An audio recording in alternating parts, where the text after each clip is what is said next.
Yay! What is up, everyone? Welcome to Ginger Runner Live, episode number 374.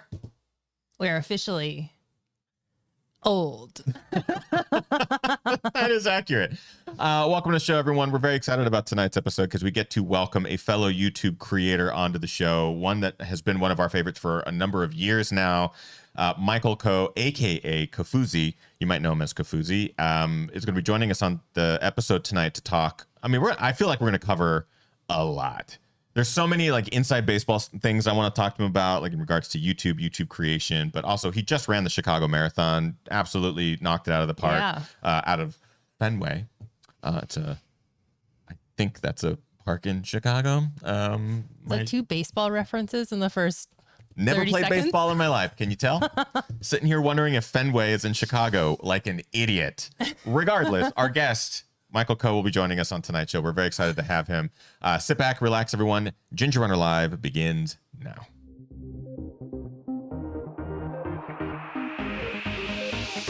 Ginger Runner.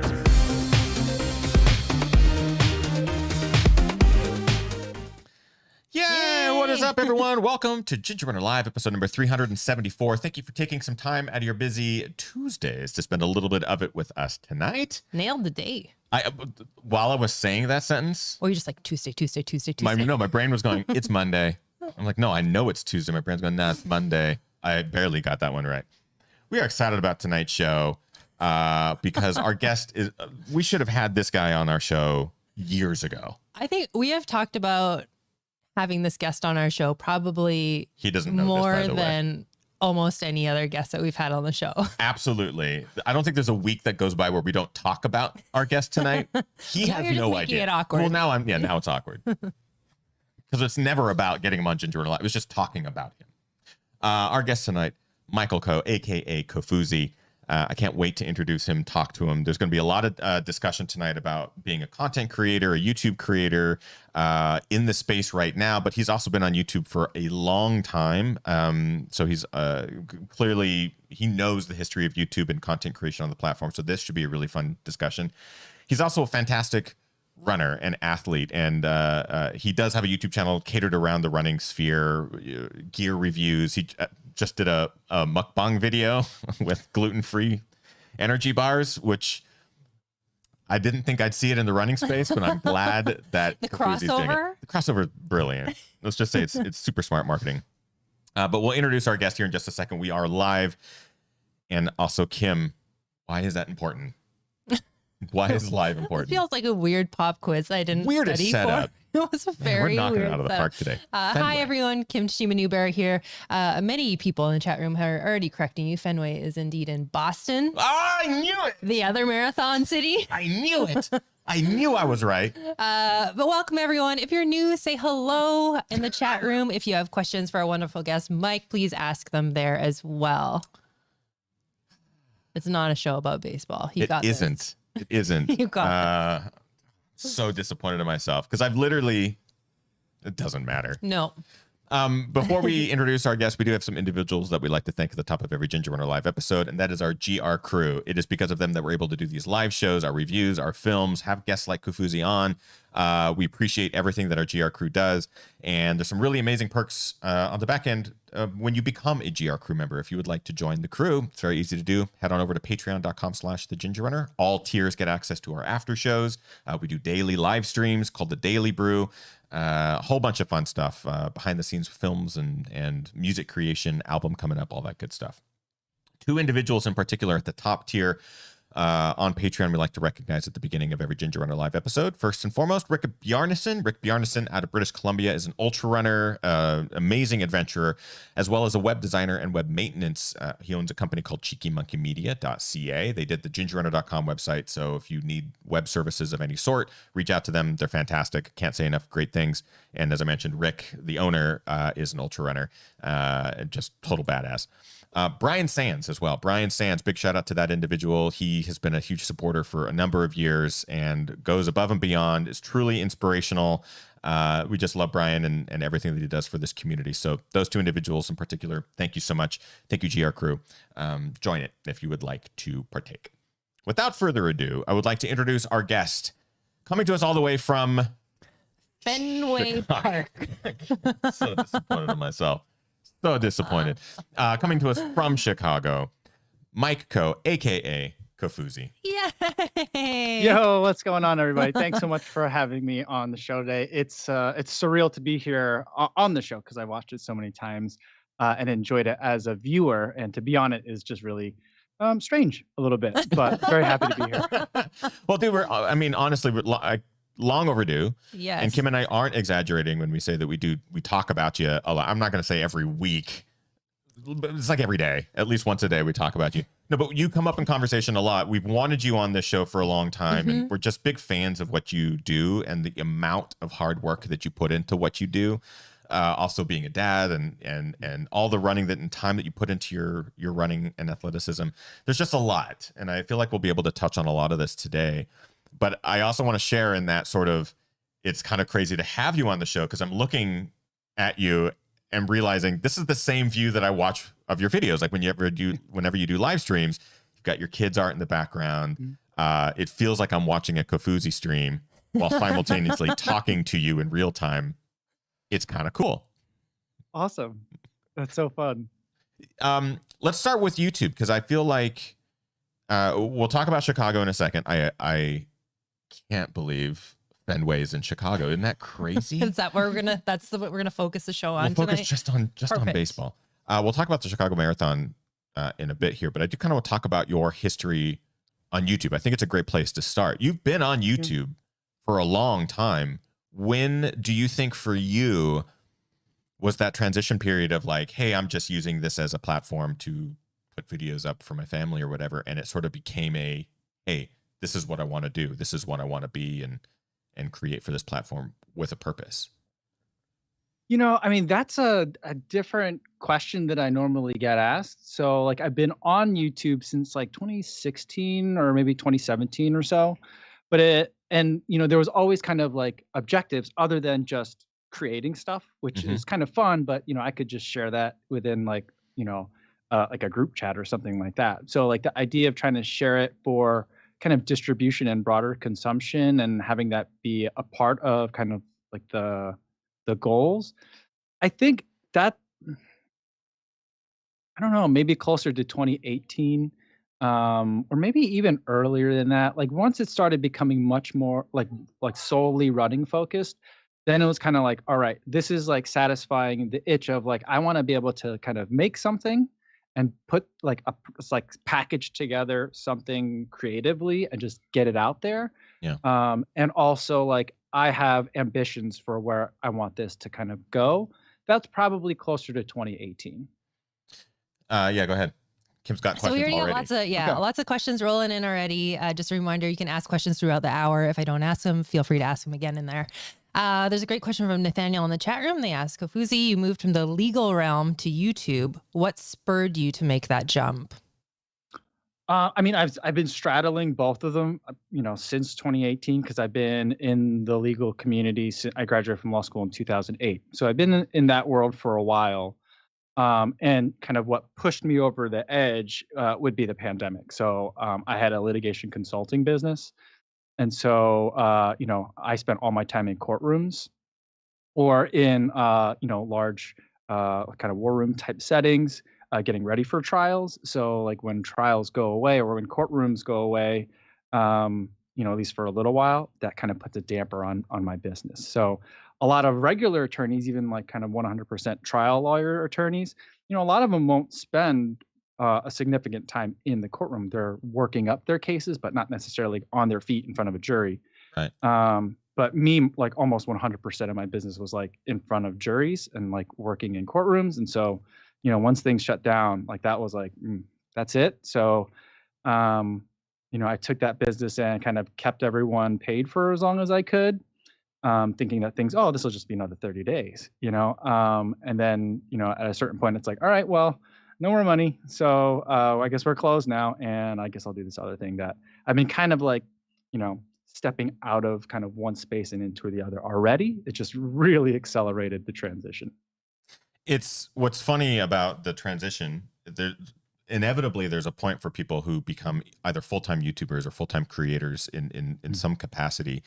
There is a transition phase where you start to weigh your options and sort of start to try to figure out, can I do this passion project full time, or do I have to sort of balance everything in two hands for a long period of time? It sounds like you were almost not forced, but like you kind of had to come to a point where you were all in because the pandemic sort of forced that hand for you. Mhm. I noticed also just a complete uptick in overall, you were creating stuff all the time, live streams, bringing people together at the beginning of the pandemic, and you still are to this day. Was that a purposeful decision for growth, or was it from a perspective of you needing community? We had very similar talks here, and we had to, for our personal and mental health and stuff, we wanted to be a part of a community. I was really curious for you how that transition worked. Yeah, I mean, I didn't really see it from like a growth side. I mean, like everyone had been talking about live streams, and I was like, I'm frankly not that interested in that many. There's a handful that Yeah. I watch once in a while, but I was like, this is all right. But then I was like, oh, we can't even go for group runs right now, or we're not sure if we can go for group runs. And there's people in countries that are like running on their balconies. Like that's crazy. That's real Yeah. weird. And so I'm like, all right, something broke in these people, and there's something we could do to fix it, maybe. So let's try to find ways to connect. So it started out with like the easiest way possible, just on the phone, Instagram live.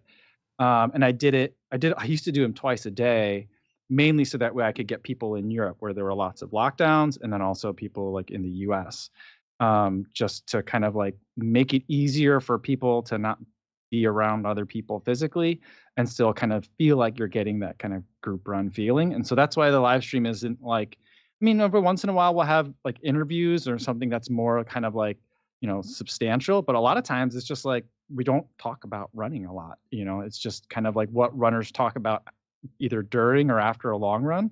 Sometimes you might go on a great long run and never talk about running. You don't always talk about running while you're running. So like that was like the atmosphere that I wanted to recreate, because I felt like a lot of people were missing that and going crazy, just like with people like calling the cops on each other in England about, uh-oh, I saw on Strava this person went out twice today. Like that's too many. I'm like, if you're at that point, you guys need some help. You need some community. You need some people to talk to. So that's where I was like, I mean, it was pretty disruptive for us.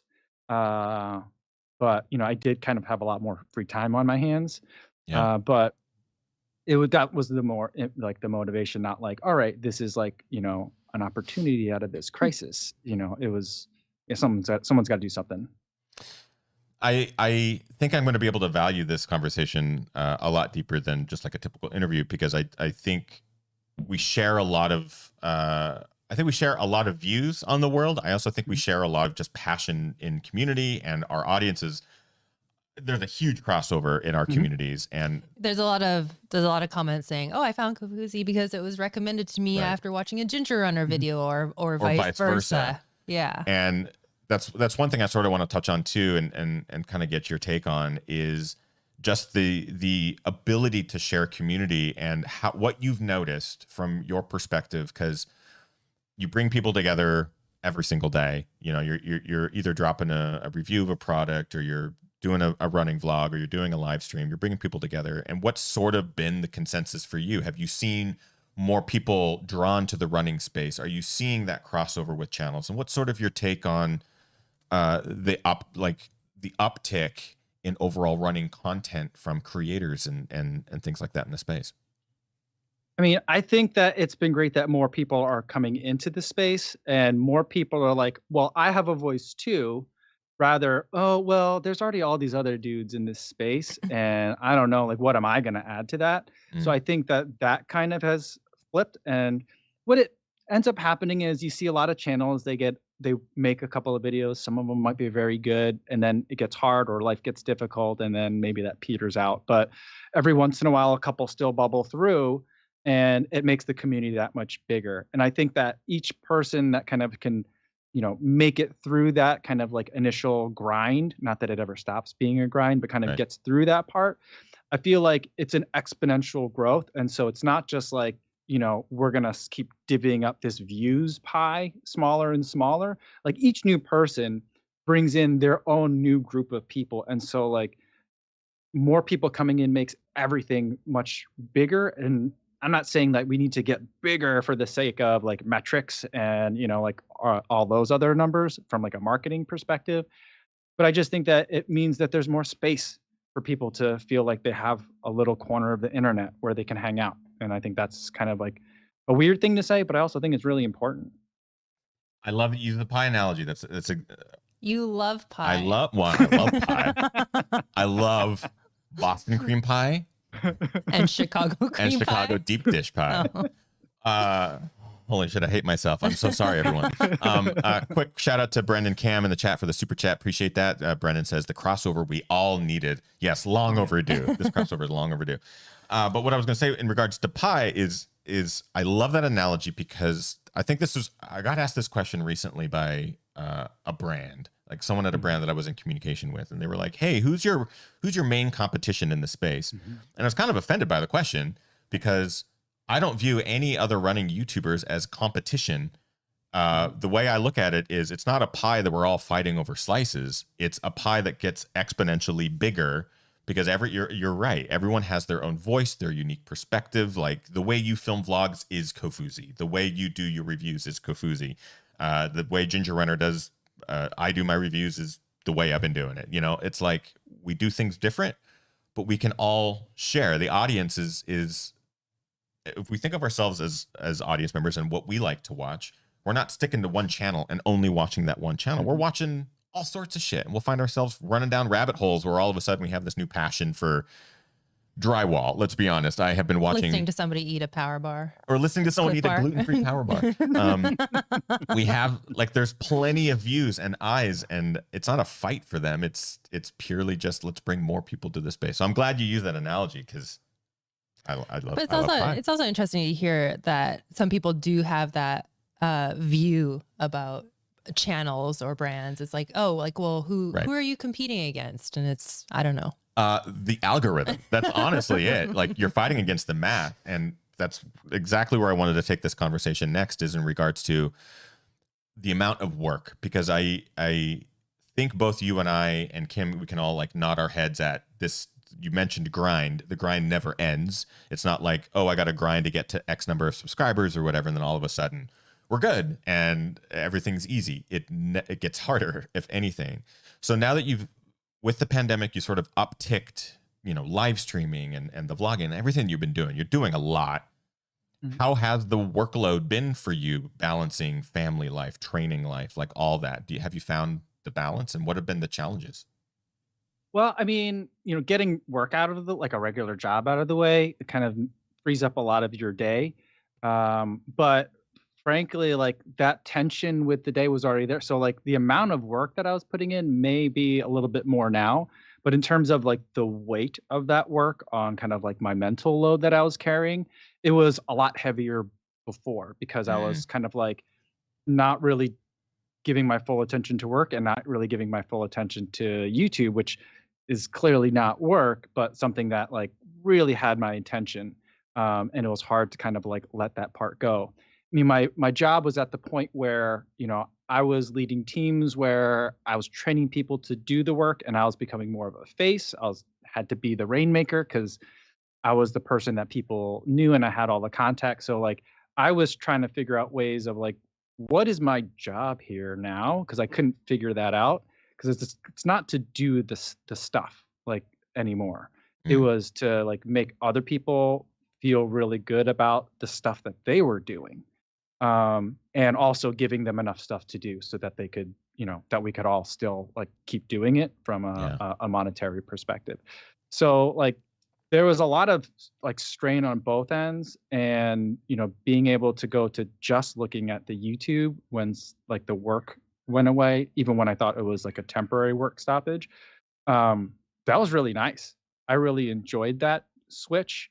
And I think that all that kind of strain that disappeared funneled right back into my family life. And so I was realizing for a long time that strain of kind of burning the candle at both ends meant that I kind of used up all my best self at work or on YouTube, and I was leaving the table scraps for my family. I mean, not to say that I was a deadbeat dad or anything, but there's definitely times where I feel like I could have I should have been better, but like I just didn't have the energy for it, you know? And so like that was a big kind of like realization, which doesn't feel great to realize that, but you know, you come to terms with that and you realize that, but then being able to now be able to say, "Oh, I can deliver more." You know, and I could reprioritize things and you know, I always try to run in the morning because I think pay myself first, right? And then I could do everything else better. And so then I was like, all right, now what's the rest of better? Like, who do I want to be better for? How Mm. do I want to be better for? And so like, I try to structure my day. So like all the most important things I handle first when I'm at my best. And then like, you know, emails and all the other things that I don't really like doing, I try to like, I don't have to try to save it for the end of the day. I get to what I can at the end of the day.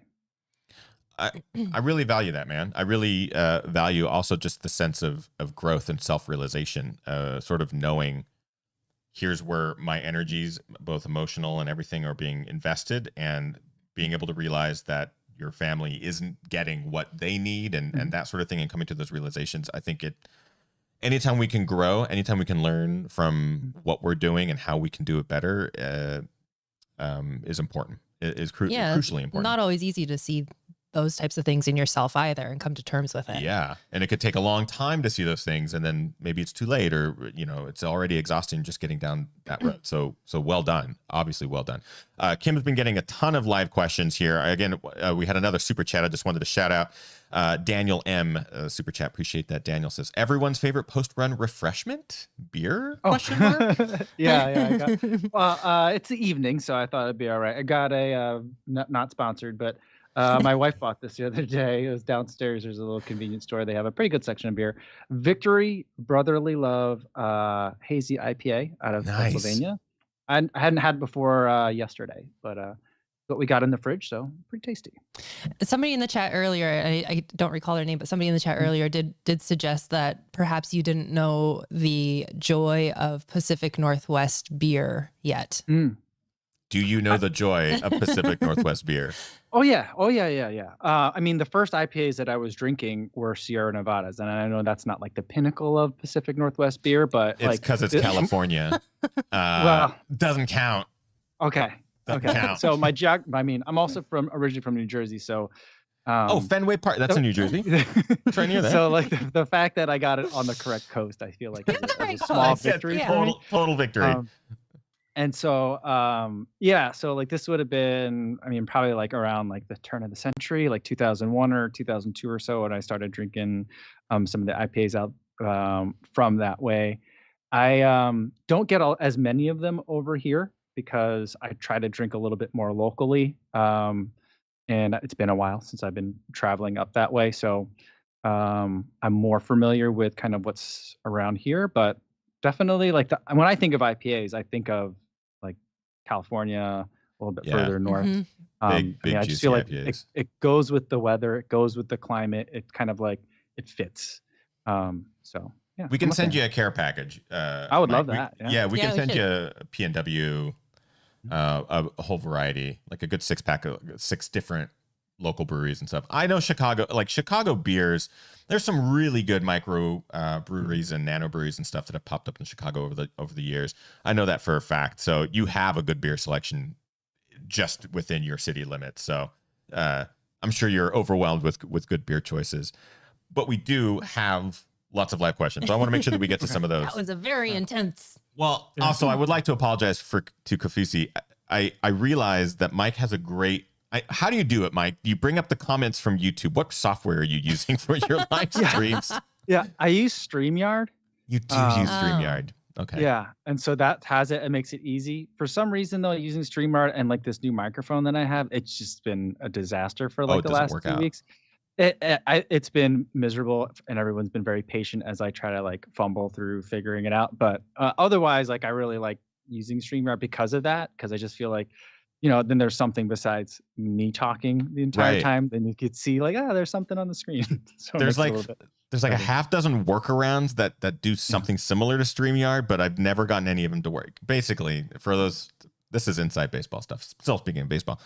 We like to bring the comments from the YouTube channel onto screen. We would love to do that without having just a scrolling live chat and stuff. Mike does it on his live streams through a certain type of software. I was just super curious. I didn't want to forget to ask that. Live questions.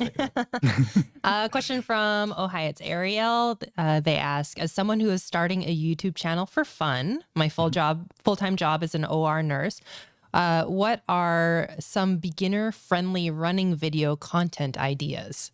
So any suggestions for somebody that's starting out new to YouTube? Yeah, I would say like go ultra specific to you. And so like if you're working as an OR nurse, so then I think like the natural kind of content that I would talk about is how do you fit your schedule in when you don't have a Monday through Friday, you don't have a 9 to 5.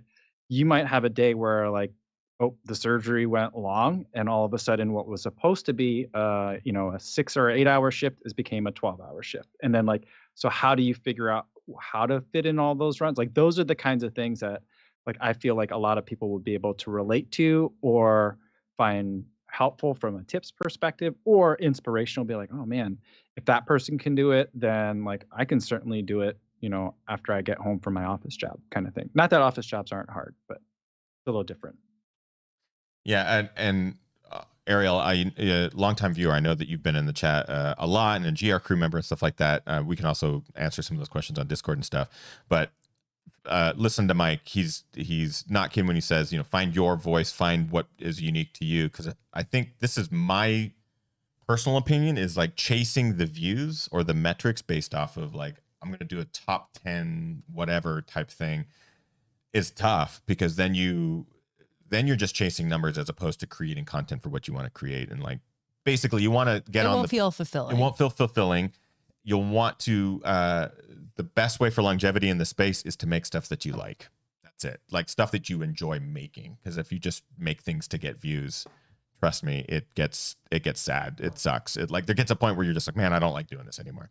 And you got two amazing YouTube channels here, Kofuzi and Kim's Mile Long Legs channel. Chat about this type of stuff. Yeah, let's get to maybe one more live question. Well, there's a comment this is from the very top of the show, and I just wanted to read it. Maybe this is kind of a good lead into talking about the race. Chase the Summit says, Kofuzi being on GR Live must mean he's signing up for more ultras. Evil laugh. You did one. You did one, man, and you did well. How did it? Well, should we ask the question? Are you going to be doing more ultras? Yes, for sure. I don't know what yet though. I haven't signed up for anything. I mean, I'm doing a trail race this weekend. A buddy of mine that I went to college with, he's race directing for the first time. There's Outer Belt ultras. There's like multiple different distances, but I've signed up for the half because I'm not ready for anything longer than that yet after Chicago. But I mean, yeah, you just crushed a marathon. So I'll be doing that this weekend. But I would like to sign up for a 100K. I think that's about as far as I'd like to go. You say that. Yeah. Well, I mean, yeah. I think the way it goes, you do each distance and then you're like, oh, if I just did this next one, it's a little longer, Yeah, but I was going to say 100 milers aren't necessarily for everyone. Like for me, if like the 50-mile distance is that's the perfect race distance. Yeah. I want to talk a bit about that 50K because it was your first, it was this year, wasn't it? Was it 2021? Yeah.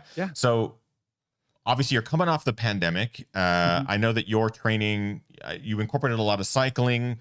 Were you in Iowa? Yeah. Yeah. That's where my in-laws are. So that's where we were.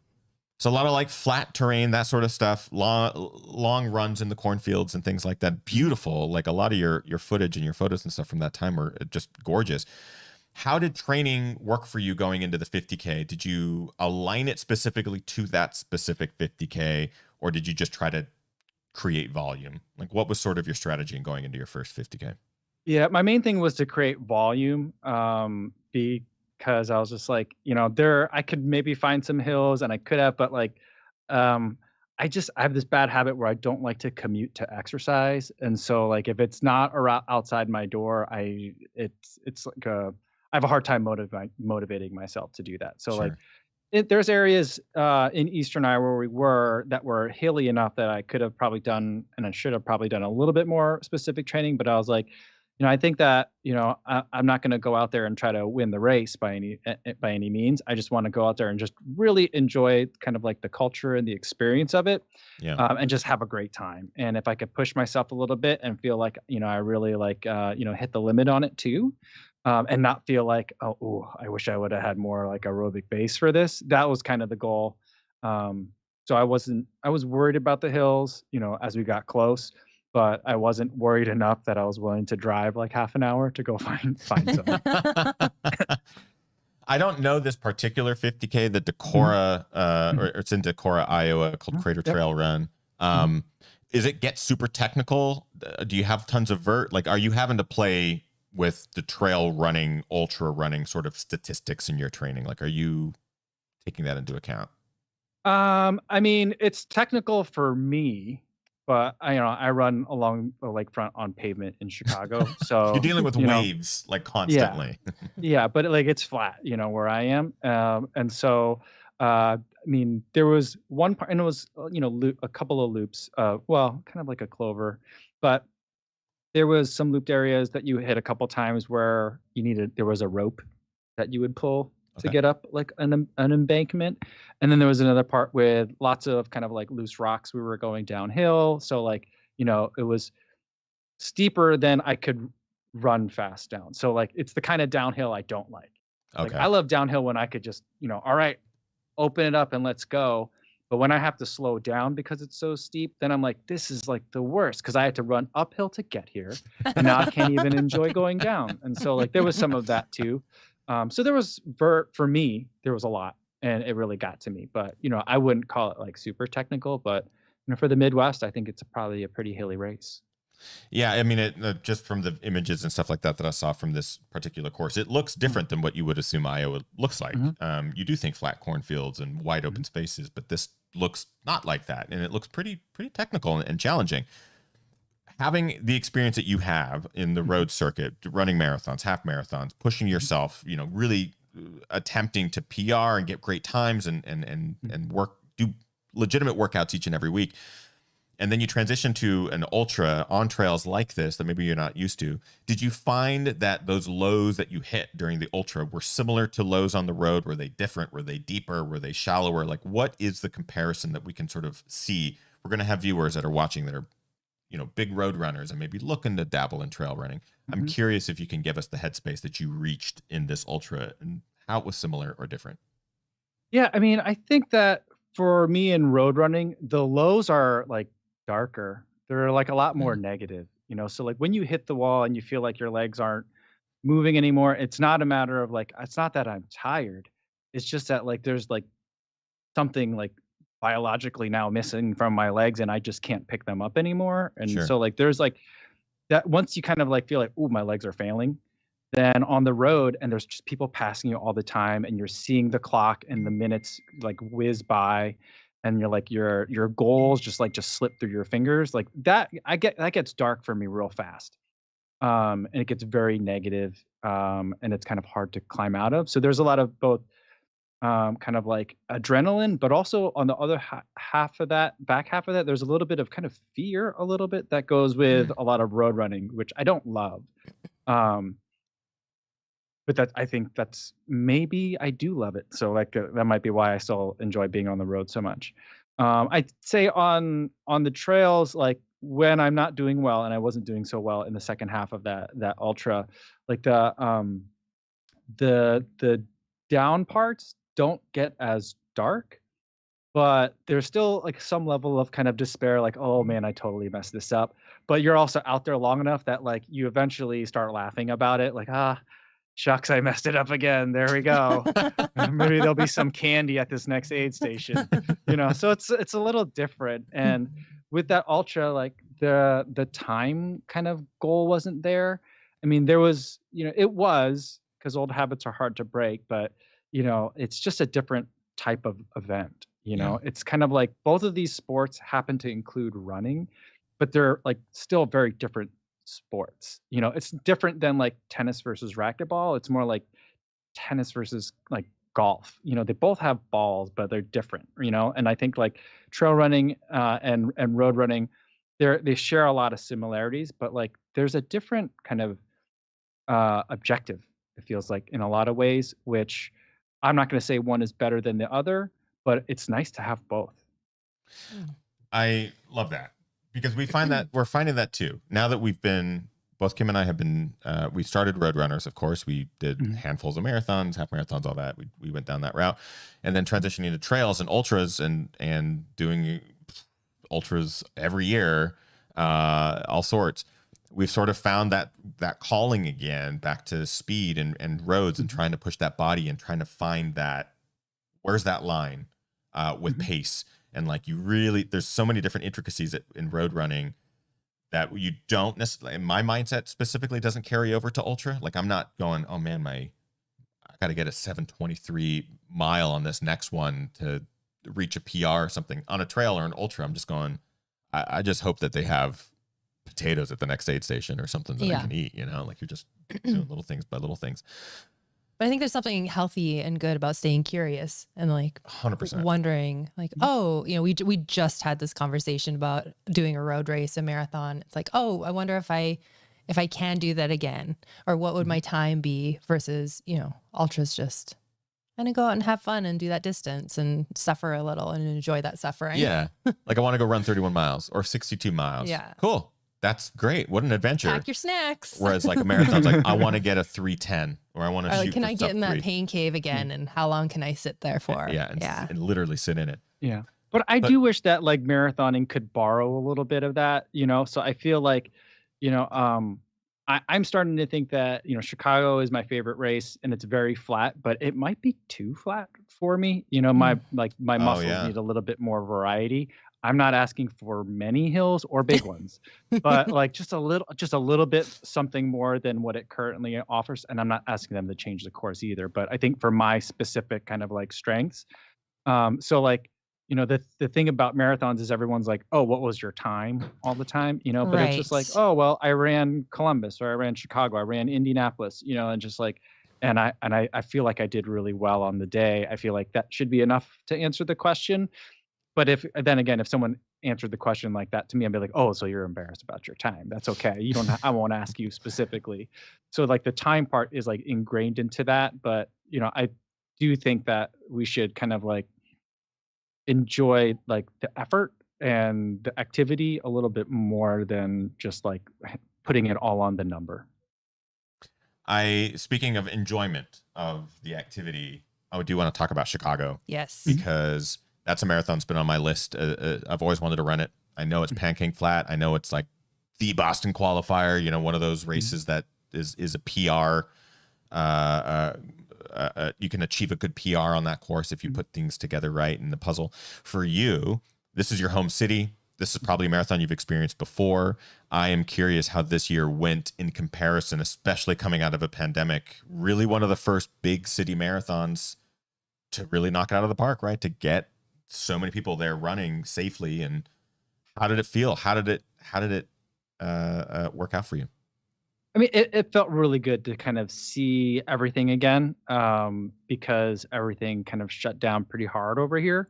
Yeah. And so, I mean, it went from last year. I mean, that's why we went to Iowa and spent so much time with the in-laws. It was like, being in like one of the few like walkable neighborhoods like in the country is really great when things are great. But when things are not great and you don't want to be around people, like, we didn't even own a car at the time, like, and we hadn't owned a car for a long time. Like, then having to like be on buses where we don't want to be on buses. Like, okay, so now I don't know how we get around anywhere and we don't want to be in taxis or Ubers. So like, what do we do? How do we live here? Mm-hmm. And then even the lakefront, just a giant park, was closed down because, at the time we just didn't really know as much as we do now. And so like, that's what we thought, or everyone thought was kind of like the safest thing to do. And I was trying to run in off hours on the streets, like in loops. And so it was a lot to kind of go through, and then to kind of see it kind of come back, and have the city come out and have so much support, was great, So like, yeah, I knew kind of going into it that like, I think a lot of people are going to come into this having, I don't know, done what in terms of training and preparation for this marathon. But I think people are going to be so fired up. There's going to be a lot of kind of like carnage toward the end of the race. Hmm. But still, people are going to be like, people will never have been so happy to have like hit the wall and kind of like stumbled their way in, just Yeah. because they're just happy to be doing this again at kind of like a bigger scale, which is, still scary a little bit too. Although, I've been seeing, some reports saying like if it's still outdoors, even these larger events, can be done safely. And I haven't heard anything, you know, since Chicago has gone on that it turned into some sort of spreader event. So like, seems like we can have these things, and it's great that we can do them safely. It's no small feat to put on this kind of event on a regular year, but on a year like this, when they were able to do that, that means a lot to me, and it meant a lot to a lot of people too. I think it's funny because we're seeing a lot of parallels between the road and trail running. You just mentioned people showing up and blowing up, and I think we've been seeing a lot of that in the trail racing world, where people have had this long period without races and have been doing so much training, and they show up to these big events. They're ready to go, and they might push maybe a little too hard or ride that red line a little bit too long, and we're seeing just a lot of fatigue later in these races. Did you find yourself hitting that marker towards the end of Chicago? Did you manage to get this thing done and feel good the whole time, or how did it play out towards the end for you? Oh yeah, I got excited. So like, I always get excited, and so there's like a certain part where it just kind of gets a little bit boring on the course, like kind of like it just gets very Midwestern flat, and there isn't as much crowd support, and I just kind of get a little bit antsy, and before I know it, I'm like, oh, I've left the pace group again at this spot, and at the kind of the same spots, I'm like, oh, I think I overdid it a little bit again. So that definitely happened again. But I think having that experience in the ultra, where I did again the same thing, where I went out a little bit too hot, um, I was able to kind of manage it. I'll be like, all right, now I know these feelings. Plus, I've also like really screwed up some marathons before, so like I'm very familiar with like now like what are the signs of like like a crash and burn, so I can kind of like at least coast to a safe landing. So I Yeah. was able to kind of pull it together a little bit at the end, but I definitely got too excited. Man, I feel like I've been guilty of that so often. But I also love the analogy of the coast to a safe landing, because there are signs, like everyone's body sort of has these signs that it will give them, like you're about to You blow need to up. right this wrong. Yeah, you need to do something now, or you're fucked in like a mile. Yeah. So it's great Yeah. to be able to find that moment where you can like, take in a gel or do whatever. We have tons of live questions for Mike Kofuzi. Kim, what do we got? Yeah, you just mentioned the pace group situation. There's a question from Brian Fagundis in the chat, and Brian says, first, thank you for your presence in the running and YouTube space. Your perspective and enthusiasm is amazing. Now for the question, did the pace groups help or hinder you when your watch/foot pod was acting up? Yeah, I think that I should have either like picked like follow this pace group and don't look at the watch at all, or like let the pace group do what it wants to do and follow like the watch/foot pod. But I did a little bit of both, and that was confusing because they were giving me slightly different data. And so I think that's something that I worked on. I ended up going racing in a 5K this last weekend, and I was kind of just like, all right, I'm just not going to look at the watch. These guys, I think I can maybe run with these guys. So I'm just going to run with these guys. It seems really, really fast, but let's see if I could do it. And I just hung on kind of as long as I could. They dropped me, but I ended up with a pretty good result. So I think that that's kind of like more the approach that I'm going to go with, is to, I think use the watch more as a really good training tool. But not so much as a racing tool for something where there'll be lots of pace groups and like clocks every mile, and lots of other data that I can look at. I think that I've been doing this enough that I can get a little bit more intuitive with the racing, and listen to my own metrics rather than just the watch's metrics. Not to say that the watch was bad, but it was a problem of too much data. And I didn't know how to synthesize it all. And so I think I got to kind of pick one or the other lane. Such a good point and transition, because I did want to start talking about gear, because we have this opportunity to bring our minds together here, Mike, and to start talking about gear. You're talking about data, the amount of data that we're getting in these devices this day and age. And if anyone has any live questions or anything like that for Mike in regards to gear, let's get to those now, because we'll probably do some in the after show, but Sure. try to get through as many as we can. I am in the midst of reviewing a number of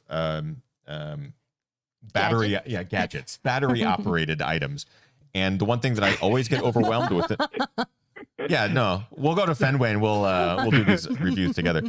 Let's just say watches. I think that's the safest like battery operated devices or objects. Not the smoothest transition there. This PG. Well, the channel's changing. This is the announcement. Watches and other running data collecting devices. It's overwhelming how much data they're collecting and the way that they're displaying it and the way that you're able to analyze it. Do you find yourself enjoying this type of feature, or is it to the point now where it's almost too much? You kind of spoke to a little bit of it there, but I'm curious if what you find in regards to technology these days. Yeah, I mean, I think that it's not too much data, but I think that people are trying to look at all of it all at once. And I think that's when it definitely gets overwhelming and perhaps not that useful. So I think of these watches as kind of like Swiss Army knives, where like I have a Swiss Army knife. I only use like 2 of the things on it, but it's nice to kind of have those other things because I don't know, it's just kind of nice to have them. But someone else might really need those other things, and I guess I could get a much more very specific pocket knife. But it's like I like the functionality of these other tools because my training may change, or I may become curious about something, and oh wait, I've been tracking this apparently my cadence every single run for the last 3 years, so I can actually look at that. So if there's like something that comes up, I actually already have the data that I can look at. And is this something that I want to actively track while I'm in a run now? Still probably no for me. Do I need to? Maybe, but it's not something that I'm currently ready to kind of look at. So like those kinds of numbers I think are helpful because other people might be the only thing that they look at, or they might only look at heart rate. So, I think that there's a lot of stuff that the watches can offer, and, to criticize it as saying like, it's just too many numbers is like, all right, but what about the numbers you care about? Don't you have any numbers that you want to look at? Some people, the answer is no, and that's great for them. They must have had some really great coaching and a lifetime of running to help them kind of know these things intuitively. I haven't. I've had a lifetime of like very bad running and kind of stumbling through stuff. So like the data helps me a little bit. So I like have switched over to the idea of I just look at the numbers that I look at, and I don't even bother in my reviews kind of like focusing on any of the other numbers. If someone has questions about it, I'll be like, DC Rainmaker made a great video. Yeah, or always Desfit defer to DC. Yeah. Yeah. So I could say like other people did, but like this is how I use it. And so I've made a video about how I use it. I can't really talk about it, and nor would you want me to talk about it in a way that I don't use my watch. Yeah. So. Yeah. That's basically like the smartest way to approach these things. Like the watch on my wrist, the watch to my left, there's a watch over there. They are Swiss Army knives in that they do freaking everything. And it's amazing. Like the tech is very impressive that what we're able to wear on our wrist was non-existent 5 years ago. So it's amazing to see how far we've come. And I think you bring up a good point of like finding what you personally can use and want to use and focusing on that rather than everything. Obviously watching do we have questions? Yeah, we have a couple gear related. So this one is just kind of dovetailing off the watch question, and Brendan in the chat room asked, question for all 3 of you: do you find data to be more of a detriment at times rather than a constructive tool? I think you kind of answered that. Yeah, kind of touched on that. What do you think? I'll start with you.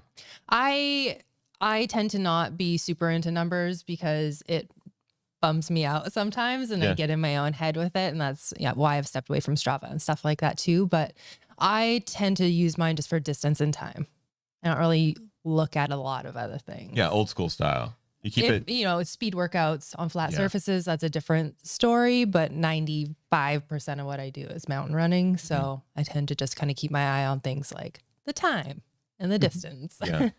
Yeah, I think there's 8 pieces of data that I look at. That's it. Like it's those 8 pieces, and whether that's, you know, vert or elevation and time, elapsed time, pace, heart rate, that sort of thing.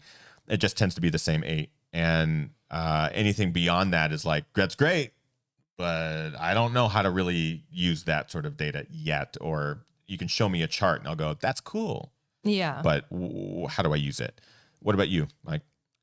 Yeah, I think that the answer is gonna be different for everybody, right? And so like if the numbers are overwhelming, then like maybe pick a couple less metrics to look at a time.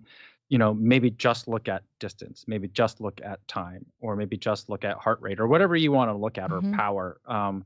And you know, focus on that. And then once you kind of got a handle on that, and you're like, oh, but I'm also interested in power versus my altitude, or the change in grade. You know, that's really interesting to me because of the way that I'm racing, or kind of like things that I, you know, use them as a means to an end. But like the numbers by themselves on just any one run is just numbers.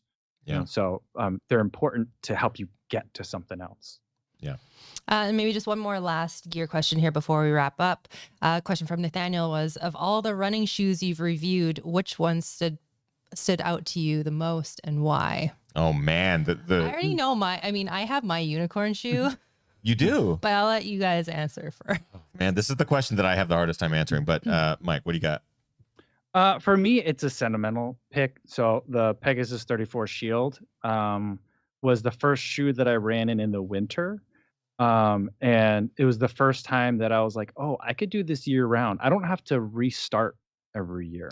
And that's kind of like when something clicked, that like running isn't seasonal. It wasn't just like, all right, you get ready for cross country season and hopefully it's better than last year. I guess I did grow a little bit. I'm a bit stronger. You know, like there was kind of like, I guess automatically I'll just get better. It took me a really long time to realize, oh, like you can just, not to say like, you know, hit hard workouts every single week, but like you don't have to like have a 3-month off in the winter. You can kind of still enjoy it and carry through from one year to the next. And it's not just one little build, it's all part of a bigger story. So that to me, like helped me get through that winter. And then also just, you know, that winter was really hard running my first winter in Chicago. And so helping me to get through that, you know, that shoe means a lot. I think I still have it somewhere here too. Oh, I hope you do. I hope there's some pair somewhere in your closet somewhere. Yeah. Did you say yours? I didn't say mine. I called it my unicorn shoe. Do you? I'm trying to think of what it would be. What is it? My all-time standout shoe, and I guess the question was that you've reviewed. I did not review this shoe. Is the Pearl Izumi Trail N2s. What a shoe! I think about that shoe way more than any one individual should think about a pair of shoes. I think. Yeah. I think about that shoe all the time. We find ourselves hoarded those shoes when I knew those shoes. Yeah, when I knew they were gonna wrap up selling them. I hoarded a few pairs of shoes. We just talked about this. We found an abandoned one out on the trail a year or so ago, and I checked to see. Yeah. Like I think you took a stick. You took a stick and was like, what size is it? Is it mine? Is it mine? Please leave the shoe alone. You gotta be careful. There might be hornets in there. You can get stung by a bee. It still hurts. Mike, it still hurts. My foot still hurts. But I think I do have also like a little bit of a sentimental attachment to that as well, because that was kind of when I was first getting into ultras, and that was always my go-to shoe. Yeah. And it was just a really good shoe. I think for me, there's two for various reasons. The first is the Clifton one. I think was my sort of first road shoe that I didn't have to think about on my foot, and was sort of like, wow, this is just really soft and cushioned, and this is a fast shoe. This is well before carbon and all the good stuff. It has not been duplicated. Like even their reissue of the same shoe just didn't quite have it. And I don't know if that was because the year that I was running in the Clifton one was a big road heavy year for me. So it just felt different and felt important. And so I've changed as a runner since. So the reissue was like, this is trash compared to the original.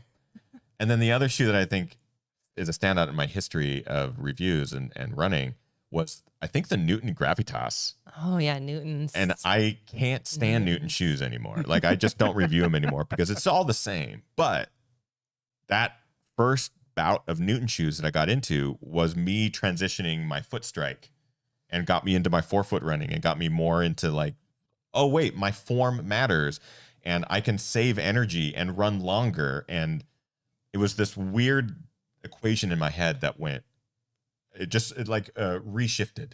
It was like that meme where I'm looking and I just see all this math and all of a sudden the formula just clicked. I guess I should have said Newtons too, since they did have a relationship with the company. Yeah, but I mean, that's a shoe that I just haven't reviewed in years. Yeah. And every once in a while I'll get a message from someone like, why don't you review Newtons anymore? Because they haven't changed. Because everything's the same. Yeah. I do want to do something with you, Mike, that we do with all of our first-time guests on the show. It is our Quickie Question Quiz. It is a rapid-fire series of very easy questions. All you got to do is answer with the first thing that comes to your brain. When you are ready, give me the thumbs up, and we'll just rip on through. Here we go. What was your very first race? I would say kind of like running as an adult would be Chicago Half Marathon. It's pretty damn good. Oh wait, first. no. It would have been the Soldier Field 10 mile before that, I think. Oh yeah. The Memorial Day, there's a 10-mile run in Soldier Field. So I think it was one of those two. Favorite place to run currently? Oh, right by the lakefront. Road or trails? Right now, roads. Bucket list race? Probably the Tokyo Marathon. Ooh. One that I want to do too. It just That's looks awesome. like you're running in either like a movie set or a video game, and somehow it's still a real city. It just seems so surreal, and I think that Japanese running culture is just absolutely like super intense, and I just love to experience like all of that. And I feel like no part of like the trip would feel like a normal event in any way, and so that's why I just feel like that'd be kind of a good way to end it. Do they Yeah. still have a huge prize purse as well? I don't know. I mean, I think it's harder to get into. And so like, Yeah. it's not even something that I've even like really looked into very much. And, prize purses really aren't a determining factor in the races that I choose these days. So Is that how you choose your races? I mean, dude, that is how I choose my races. Do you have a prize for last place? yeah. But I just think that'd be a pretty good one to go check out. Yeah. We have some friends from Hong Kong that have run it and have traveled over Cool. to Tokyo and run it, and they have like nothing but amazing things to say about it. Favorite running movie? I don't have a favorite running movie. I don't You think can I say could your own. Well, I mean, I like running videos, but and stuff that I see on YouTube. But I mean, like if I'm thinking about like things that have been like in movie theaters or anything, not to discredit anything that the people that make running movies on YouTube are doing, but I can't think of like a running movie that I love. That's okay. We I don't can move on know. to the next one because the next answer is Cool running. Kim is always cool running. For Somebody you. said that recently. Yeah, I think it Well, was I mean, Courtney DeWalter. Oh yeah. I think it was. I mean, when I think like if you like the first thing that comes to mind when you say running movies is Fast and the Furious Tokyo Drift. So I mean, like that's not really a running movie, but like it's a movie that I usually watch before a race. It's running through your head. That's There all you that go. matters. Yeah. I am curious about the answer to this one. I was sort of getting through the movie one to get to this. What is your guilty pleasure TV show? I don't really watch a lot of TV anymore other than just like the news. I like really local news. When I travel, I love to watch like it's like two people sitting as close as you guys are sitting in like a newsroom because like that's the only studio space that That's they'll it. give them Yeah. at this like small like news station. And then like they pan the camera over a little bit and like the weather person's like sitting with like their elbow on the table because they don't have a chair for that person. Like when the news is super local like that, that's I guess it'd be my like TV guilty pleasure. What's your favorite pre-race meal? If I can have it, a sandwich with almond butter and strawberry jelly toasted with just the butts of the sandwich, like the end parts. So I like a good. First, we don't call them You're gonna butts in say- this house. No, we do. Only half of us call it butts. We had a big discussion about this on Daily Brew of what do you call the end pieces of a loaf of bread? I don't think and it was I a said there little were discussion. butts. I think it was a hill to die on type of discussion. Oh, your hill. I call them heels. Okay, heels.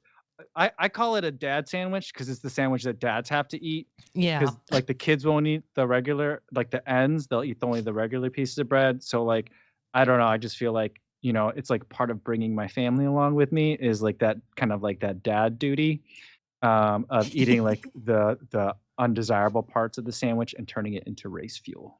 So I love it. It's freaking brilliant. that's why I like that one. What's your favorite post-race meal? French fries and beer, probably. And finally, what are your current running kicks? I'll get more specific because I know you probably have dozens. Mhm. What did you run Chicago in? Metaspeed Sky, the ASICs.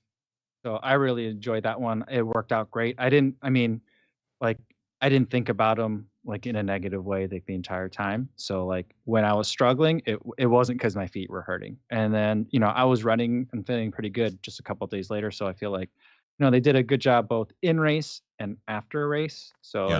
like highly recommend. I still rotate mine through. I haven't even reviewed mine yet. I still just really like them. I just haven't put my opinions down on paper yet. That is it. Congratulations, you passed. Yay. All right. Mike Coe passes the quickie question quiz.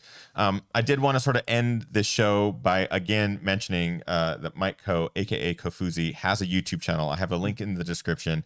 Head on over there, subscribe to his channel. You are so close to 100,000 subscribers. I would love if everyone here who is not subscribed to Kofuzi could go subscribe to Kofuzi. And get him to that 100,000 subscriber mark. It is a huge honor, and he is overwhelmingly deserving of it. The guy's been working super hard on his channel, and Mike, you just do some amazing stuff. We're so happy to have you on the show. I will give you an opportunity here to sort of mention maybe what you have upcoming or any of that sort of stuff. Plug yourself, so to speak. But Mike, what do you have upcoming? Where can people follow you on social and all that good stuff? I am Kofuzi on Instagram and Word of Co on Twitter because Kofuzi was already taken on Twitter somehow. And I'm also Kofuzi on YouTube. I'll be getting ready for CIM. That's kind of my A race for the year. So a lot of kind of like training and kind of gearing up for that coming up. Fantastic. Our guest tonight was Mike Coe, aka Kofuzi. A fantastic YouTube creator, runner, just finished the Chicago Marathon. We had a lot to talk about today, but we're not done. We are going to do an after show with Mike, a short after show for our GR crew. If you'd like to join the GR crew, you can do so at patreon.com/thegingerrunner, and you'll be able to join us in the after show. We have tons of questions still from this show, plus additional questions that we'll ask Mike there, including gear stuff, because I do have some specifics around camera gear and everything like that. But before we go, we do like to recognize members of the community who go above and beyond. We call it our GR Crew Member of the Week. Every single week, we get to highlight these members, give them a good shout out, and highlight what they got up to. Kim, who is this week's GR Crew Member? This week's GR Crew Member of the Week is Meg Leach, and this is actually from last week. But Meg ran her first 50K. Meg wrote in to say, I was wildly undertrained. However, the trail was super forgiving, took longer than I like, but we finished. And I also want to mention that Meg, within I think something like 5 days, so doing her first 50K, also released a full-length novel. Yeah. So Meg had a very, very busy, celebratory, very busy few days. So congratulations, Meg. Congratulations, Meg. You are our GR Crew Member of the Week. Very deserving. Congratulations to you on all of the things, not just the race, but also the life success as well. We appreciate all that you do for the GR crew. That is it for tonight's show. Make sure you go follow Kofuzi and thank him for being on the show. Thank you, crew. We'll see you in the after show. Get out there, train hard, race harder, and part of the hardest. I know I am. We'll see you guys tomorrow for Daily Brew. Thanks, everyone. Bye. Bye.